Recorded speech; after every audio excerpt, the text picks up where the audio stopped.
World War III is upon us. It has been unfolding in slow motion for years. The only question now is who will be blamed.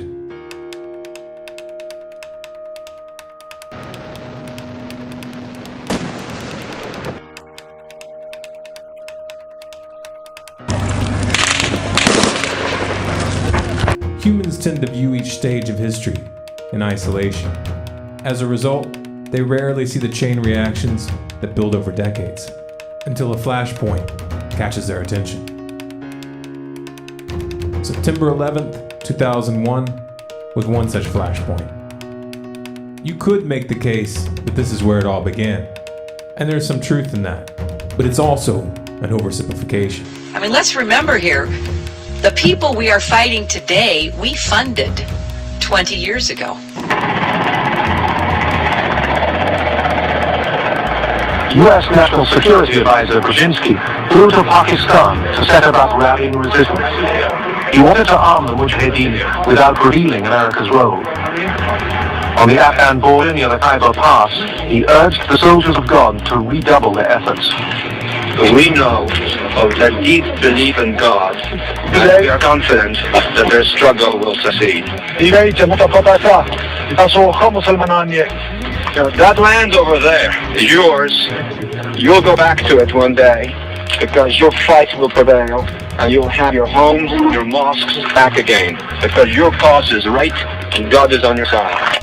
Of course, we all know the Dancing with the Stars version of the story. The US backed the Mujahideen in response to the Soviet invasion of December 1979. You might want to run that version by Robert Gates, director of the CIA under Ronald Reagan and George Bush Sr., Secretary of Defense under George W. Bush and Barack Obama, long-standing member of the CFR. Because in his memoir entitled From the Shadows, he revealed that the US actually began the covert operation 6 months prior with the express intent of drawing in the Soviets. Oops. And guess what? They still haven't learned their lesson. Speaking of Al-Qaeda, if you do a Google search for jet fuel maximum burning temperature, you'll find an article from popularmechanics.com informing you that under ideal conditions, jet fuel tops out at 1,500 degrees Fahrenheit, and that steel melts at 2,750 degrees. They go on to explain how this isn't a problem because, quote, for the towers to collapse, their steel frames didn't need to melt. Trouble is, the steel did melt. See molten steel running down the channel rails, like you're in a foundry. Like a volcano. It's this fused element of steel, molten steel and concrete and all of these things all fused by the heat into one single element. And almost like a chunk of lava from Kilauea or Iceland, where they're very sharp but breakable shards on the end here. I mean, these things are burning. At one point, I think they were about 2,800 degrees. Underground, it was still so hot that molten metal dripped down the sides of a wall from Building 6. There were fires of 2,000 degrees Fahrenheit below the ground. And all of a sudden, he comes out of this little tunnel screaming, "Wait till you see what I found." And he pulls in ministers and officials, and there, this cross is fully extended, melted together with the intense heat. The two beams were never initially part of the same structure. Heat literally melted them together. And the piece of metal that's draped over was molten metal that had literally fallen over one of the arms. Of course, little details like the laws of physics never got in the way of a good story. Oh, by the way, did you ever find anyone who could credibly explain how a third building, World Trade Center Building 7, fell straight down at 5:21 p.m. that day, though it was not hit by a plane? And did they ever explain how the BBC reported this event 26 minutes before it actually happened? Now, more on the latest building collapse in New York. You might have heard a few moments ago I was talking about the Salomon Brothers building collapsing, and indeed it has. Apparently that's only a few hundred yards away from where the World Trade Center towers were. And it seems that this was not a result of a new attack. It was because the building had been weakened during this morning's attacks. We'll probably find out more now about that from our correspondent, Jane Stanley. Jane, what more can you tell us about the Salomon Brothers building and its collapse? Well, only really what you already know. Details are very, very sketchy. There's almost a sense downtown in New York behind me, down by the World Trade Centers, of just an area completely closed off as the rescue workers try to do their job. But this isn't the first building that has suffered as a result. We know that part of the Marriott Hotel next to the World Trade Center also collapsed as a result of this huge amount of falling debris from 110 floors of the two twin towers of the World Trade Center. As you can see behind me, the Trade Center appears to be still burning. We see these huge clouds of smoke and ash, and we know that behind that there's an empty piece of what was a very familiar New York skyline, a symbol of the financial prosperity of this city. Oh, I know what you're thinking. Maybe it was green screen and shoddy editing, and we can't confirm the actual time from that clip. Or can we? Turns out there was a second clip that did show the time, 21:54. Intense and long-term. So Lieber, again, as you're talking, news is continuing to come in, as you can imagine. We're now being told that yet another enormous building in New York has collapsed. It is the 47-story Salomon Brothers building, which was situated very close to the World Trade Center, right there in this financial capital.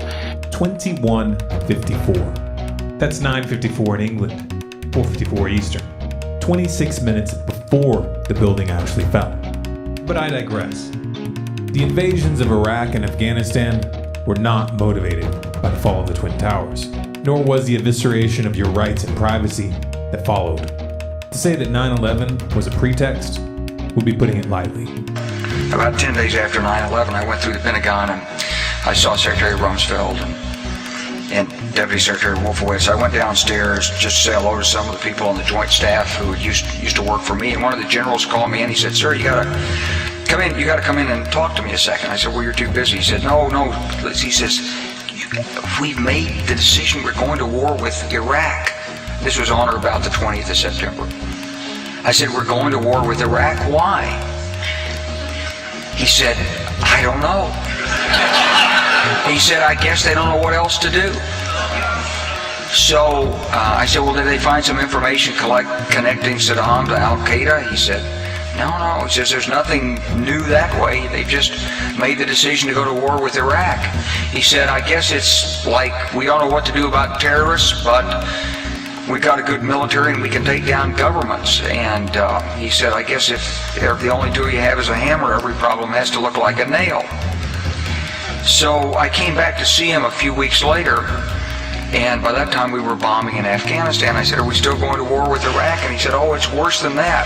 He said, he reached over on his desk, he picked up a piece of paper, he said, I just got this down from upstairs, meaning the Secretary of Defense office today, and he said, "This is a memo that describes how we're going to take out 7 countries in 5 years, starting with Iraq and then Syria, Lebanon, Libya, Somalia, Sudan, and finishing off Iran."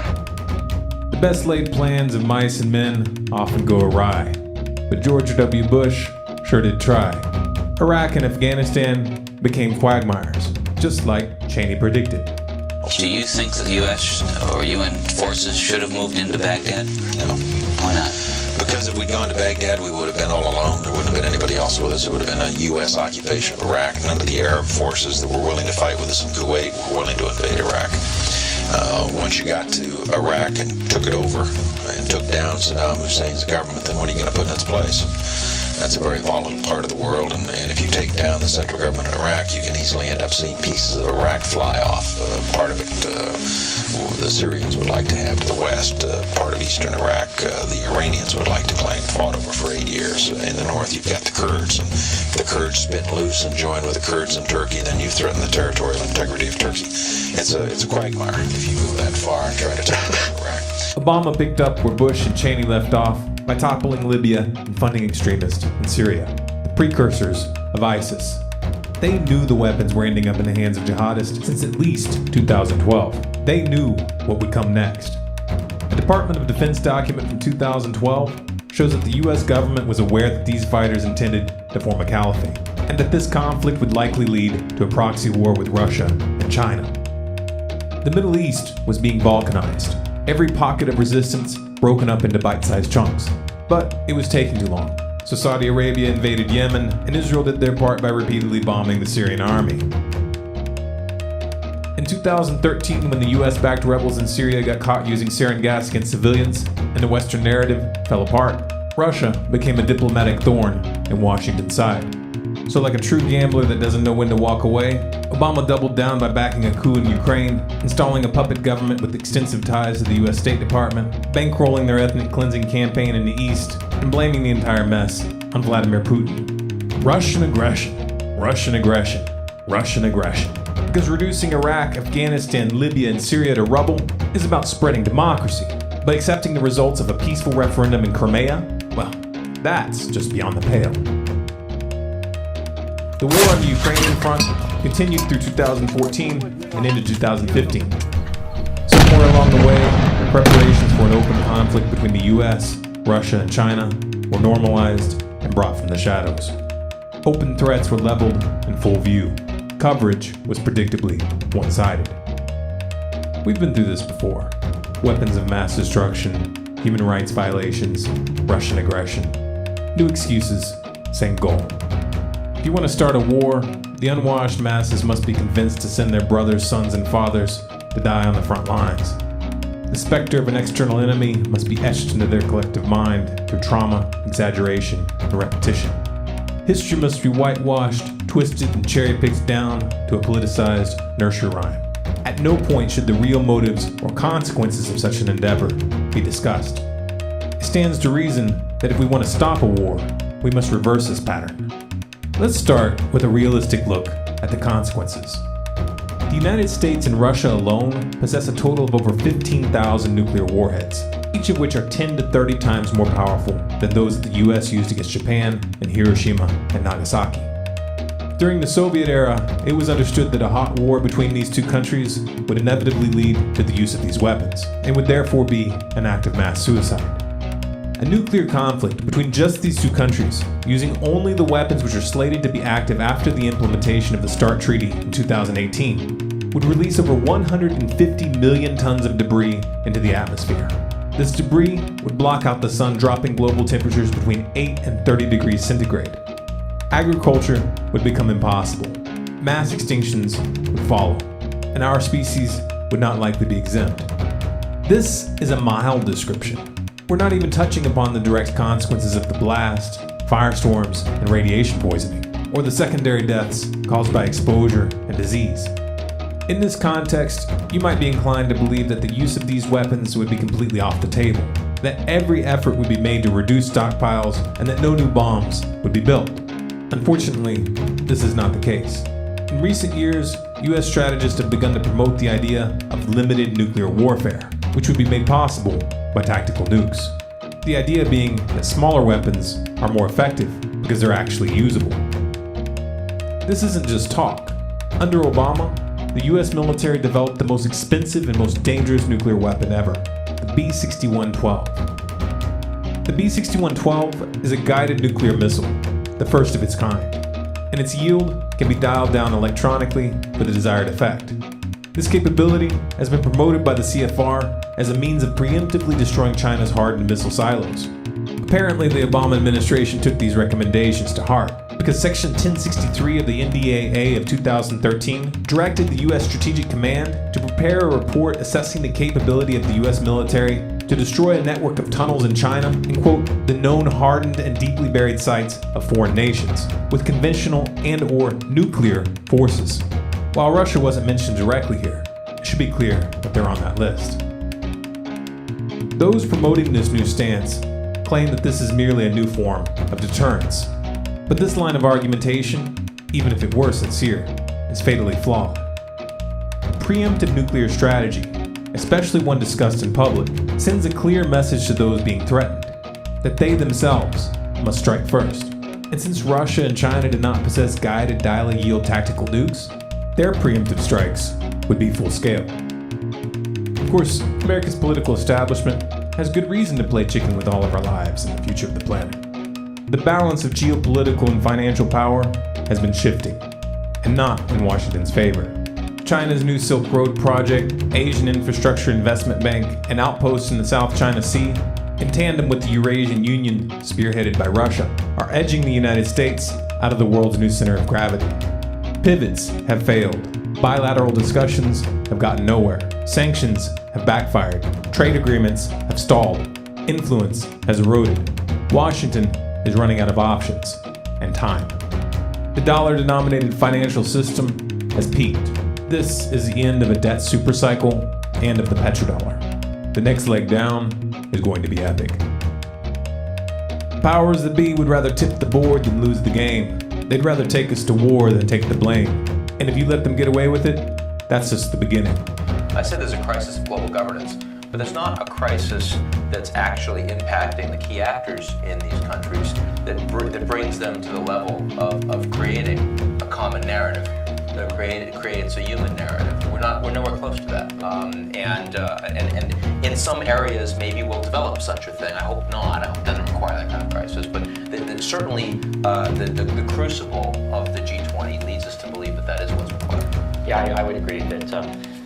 Again, and I hope it doesn't come to this, but it may take an almost existential level crisis in terms of climate change, for instance, or imagine nuclear use, right? Whether by a terrorist group or by on the Indian subcontinent, that would help people get religion very quickly, and different kinds of religions, I guess, but at least get them in a common narrative very quickly. But hopefully. If you want people to hear this message, like it, share it, download it, and spread it. Believe it or not, this is just the tip of the iceberg. Want to see how deep the rabbit hole goes? Subscribe to Storm Clouds Gathering on YouTube, follow us on Facebook, Twitter, and Google+, and you can sign up for email notifications of new releases on our website, stormcloudsgathering.com.